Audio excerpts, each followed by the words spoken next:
Graça e paz, povo de Deus, vamos lá para uma reflexão.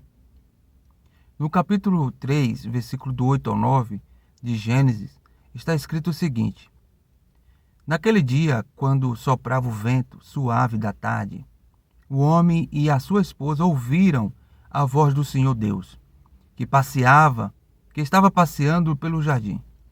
Então se esconderam dele, no meio das árvores. Mas o Senhor Deus chamou o homem e perguntou: Onde é que você está?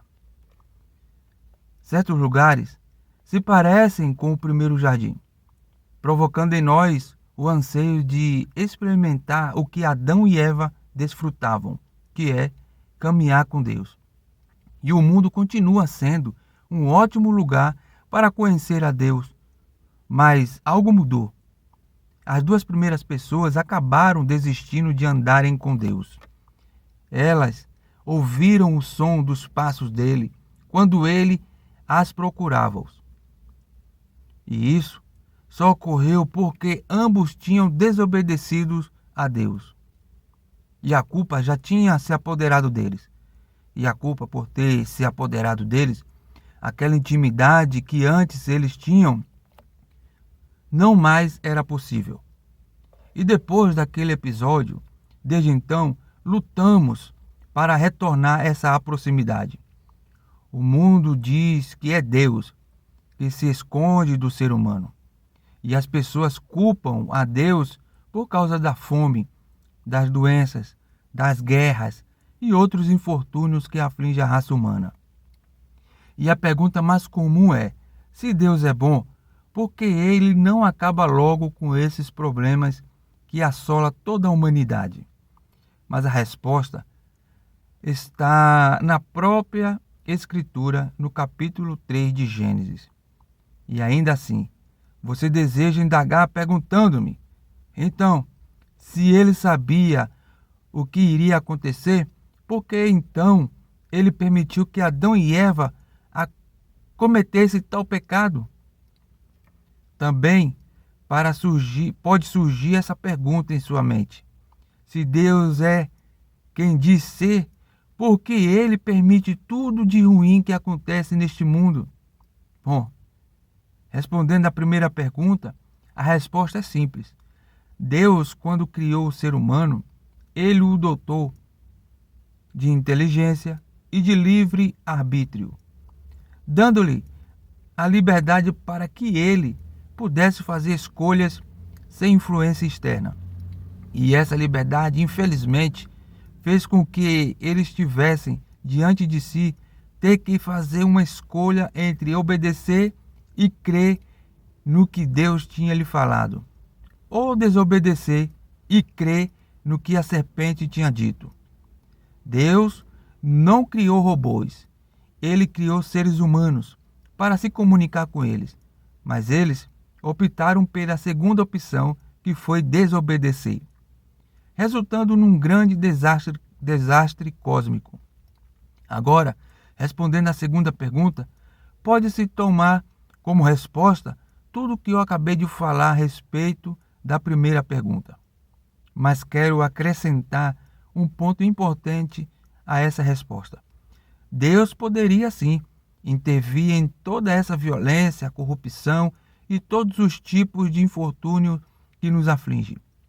Mas lembre-se do que eu disse: Deus não fez robôs, criou seres humanos dotados de inteligência e de livre-arbítrio, para que possamos fazer as nossas próprias escolhas. E essas escolhas podem ser feitas para fazer o bem ou para fazer o mal. Assim, como no início da história, Deus nos permite essa oportunidade de escolher. E tudo de ruim que acontece no mundo são consequências de más escolhas. E o que acontece de bom foi porque boas escolhas foram feitas. Você entendeu? O capítulo 3 de Gênesis relata quem se escondeu de quem. Se do capítulo 1 ao capítulo 2 temos o relato de como era bom viver continuamente sem os males que nos aflige hoje, tendo o Criador como companhia, do capítulo 3 em diante, nos mostra a causa de todos os males que assola todo mundo. Adão e Eva se esconderam porque ficaram envergonhados e passaram a temer, mas mesmo assim Deus foi procurá-los. Embora tivesse conhecimento da desobediência deles, ele manteve seu compromisso. Aqui podemos notar que o ser humano privou-se de uma amizade de que jamais deveriam ter recusado.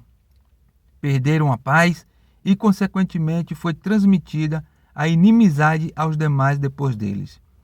Vocês notaram que eu fiz uma crítica a eles, Adão e Eva, os pais da humanidade. E sei que em algum momento de sua vida, vocês também já teceu críticas ao primeiro casal por causa de seus pecados. Não é verdade? Mas lembremos que, com frequência, repetimos os mesmos erros. Passamos momentos com Deus que, se pudéssemos, guardaríamos, mas, infelizmente, algumas horas mais tarde, voltamos a dar as costas para Deus. E os nossos programas pessoais causam essa atitude em nós.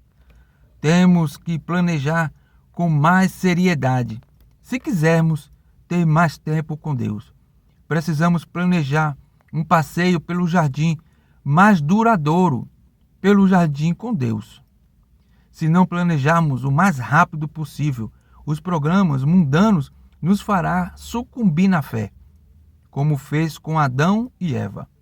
Deus virá te procurar. Onde você estará? Deus te abençoe em Cristo Jesus.